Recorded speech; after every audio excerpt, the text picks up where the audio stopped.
അപ്പോൾ കേരള പോലീസിന്റെ driver തസ്തികയിലേക്കുള്ള notification വന്നിട്ടുണ്ട്. ജനുവരി 1 ലാസ്റ്റ് ഡേറ്റ്. അപ്പോൾ ഒരു ഹെവി ലൈസൻസ് ഉള്ള കൂട്ടുകാരുണ്ടെങ്കിൽ ഉറപ്പായിട്ട് ഈ വീഡിയോ അവർക്ക് അയച്ചു കൊടുക്കുക. +2 ആണ് യോഗ്യത, ഹെവി ലൈസൻസ് ഉണ്ടായിരിക്കണം. ആൺകുട്ടികൾക്കും പെൺകുട്ടികൾക്കും അപ്ലൈ ചെയ്യാൻ പറ്റും.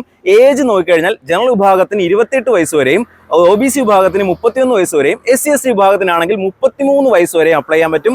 100 മാർക്കിന്റെ ഒരു പരീക്ഷയാണ് വരുന്നത്. സാധാരണഗതിയിൽ കട്ട് ഓഫ് എന്ന് പറയുമ്പോൾ 50-55 റേഞ്ചിലൊക്കെയാണ് വരുന്നത്. ഈ 50-55 റേഞ്ച് എന്ന് പറയുമ്പോൾ നിങ്ങൾ അത് കേട്ട് പേടിക്കേണ്ട ആവശ്യമൊന്നുമില്ല. ഈ 100 മാർക്കിന്റെ പരീക്ഷയിൽ 30 മാർക്ക് ഡ്രൈവിംഗ് റിലേറ്റഡ് പാർട്ടാണ്. അത് നിങ്ങൾക്ക് ഈസി ആയിട്ട് വാങ്ങാവുന്ന 28-29 മാർക്കൊക്കെ ഈസി ആയിട്ട് വാങ്ങാവുന്ന ഒരു പാർട്ടാണ്. പിന്നെ ഉള്ള ഒരു 20 മാർക്ക് എന്ന് പറയുന്നത് സ്പെഷ്യൽ ടോപ്പിക്കാണ്. BNS പോലെയുള്ള ഭാഗങ്ങളിൽ നിന്ന് വരുന്ന 20 മാർക്ക്. അങ്ങനെ ഒരു 50 മാർക്ക്. പിന്നീട് current affairs 10 mark, maths 10 mark, 30 mark, GK എല്ലാം കൂടി ചേർത്ത് 30 മാർക്കാണ് വരുന്നത്. നിങ്ങൾക്ക് ഈസി ആയിട്ട് നല്ല മാർക്ക് വാങ്ങി സ്കോർ ചെയ്ത് പോകാൻ പറ്റുന്ന ഒരു പരീക്ഷ തന്നെയാണ്. ഇംഗ്ലീഷ് ഇല്ല എന്നുള്ളത് ഏറ്റവും വലിയൊരു അഡ്വാൻറ്റേജ് കൂടിയാണ്. അപ്പോൾ ഈക്വൽസിന്റെ നമ്മുടെ ഡ്രൈവറിന്റെ ഏറ്റവും പുതിയ ബാച്ചുകൾ നമ്മൾ ആരംഭിക്കുന്നുണ്ട്. അപ്പോൾ ഈക്വൽസിന്റെ റിസൾട്ട് നിങ്ങൾക്ക് അറിയണമെങ്കിൽ ഡ്രൈവറിന്റെ റിസൾട്ട് 1ാം റാങ്ക് ഉൾപ്പെടെയുള്ള ഡ്രൈവർ റിസൾട്ടാണ് നമുക്കുള്ളത്. നിങ്ങൾ ഈ പേജിൽ നോക്കിക്കഴിഞ്ഞാൽ നമ്മുടെ റിസൾട്ട് ഇഷ്ടം പോലെ ഇട്ടിട്ടുണ്ട്.